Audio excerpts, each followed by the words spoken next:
یہودا کا بادشاہ یہوآس۔ اور جب یہوآس سلطنت کرنے لگا تو 7 برس کا تھا، اور یاہو کے 7ویں برس یہوآس بادشاہ ہوا، اور اس نے یروشلم میں 40 برس سلطنت کی۔ اس کی ماں کا نام زبیہ تھا جو بیر سبا کی تھی۔ اور یہوآس نے اس تمام عرصے میں جب تک یہویدا کاہن اس کی تعلیم و تربیت کرتا رہا وہی کام کیا جو خداوند کی نظر میں ٹھیک تھا، تو بھی اونچے مقام ڈھائے نہ گئے، اور لوگ ہنوز اونچے مقاموں پر قربانی کرتے اور بخور جلاتے تھے۔ اور یہوآس نے کاہنوں سے کہا کہ مقدس کی ہوئی چیزوں کی سب نقدی جو رائج سکے میں خداوند کے گھر میں پہنچائی جاتی ہے، یعنی ان لوگوں کی نقدی جن کے لیے ہر شخص کی حیثیت کے مطابق اندازہ لگایا جاتا ہے، اور وہ سب نقدی جو ہر ایک اپنی خوشی سے خداوند کے گھر میں لاتا ہے، اس سب کو کاہن اپنے اپنے جان پہچان سے لے کر اپنے پاس رکھ لیں، اور ہیکل کی دراڑوں کی جہاں کہیں کوئی دراڑ ملے مرمت کریں۔ لیکن یہوآس کے 23ویں سال تک کاہنوں نے ہیکل کی دراڑوں کی مرمت نہ کی۔ تب یہوآس بادشاہ نے یہویدا کاہن کو اور کاہنوں کو بلا کر ان سے کہا کہ تم ہیکل کی دراڑوں کی مرمت کیوں نہیں کرتے؟ سو اب اپنے اپنی جان پہچان سے نقدی نہ لینا، بلکہ اس کو ہیکل کی دراڑوں کے لیے حوالے کرو۔ سو کاہنوں نے منظور کر لیا کہ نہ تو لوگوں سے نقدی لیں اور نہ ہیکل کی دراڑوں کی مرمت کریں۔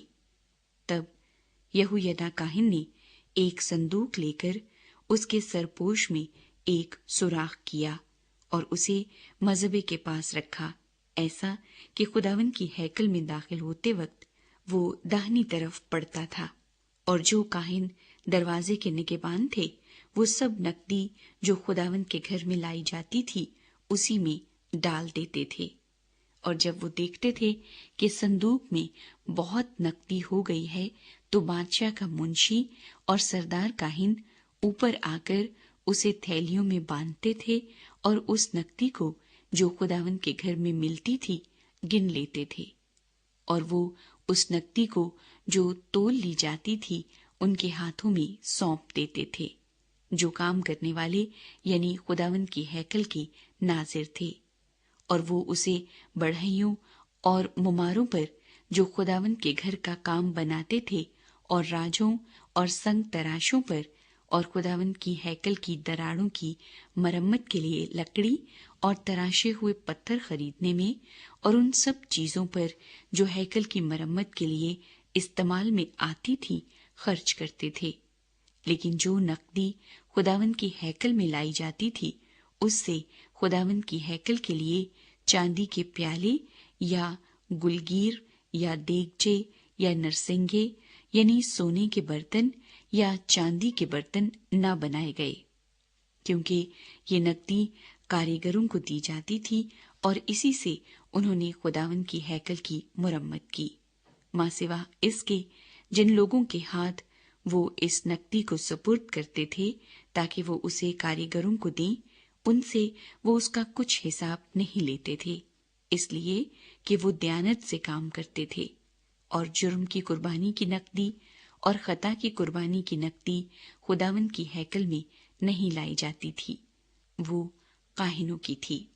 تب شاہ ارام ہزائیل نے چڑھائی کی اور جات سے لڑ کر اسے لے لیا۔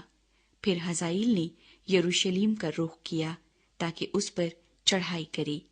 تب شاہ یہودا یہوآس نے سب مقدس چیزیں جن کو اس کے باپ دادا یہوشافط اور یہورام اور اخزیہ یہودا کے بادشاہوں نے نذر کیا تھا، اور اپنی سب مقدس چیزوں کو اور سب سونا جو خداوند کی ہیکل کے خزانوں اور بادشاہ کے قصر میں ملا لے کر شاہ ارام ہزائیل کو بھیج دیا۔ تب وہ یروشلم سے ٹلا، اور یواس کے باقی کام اور سب کچھ جو اس نے کیا سو کیا وہ یہودا کے بادشاہوں کی تواریخ کی کتاب میں قلم بند نہیں؟ اور اس کے خادموں نے اٹھ کر سازش کی اور یواس کو ملو کے محل میں جو سیلا کی اترائی پر ہے قتل کیا، یعنی اس کے خادموں یوسکار بن سمات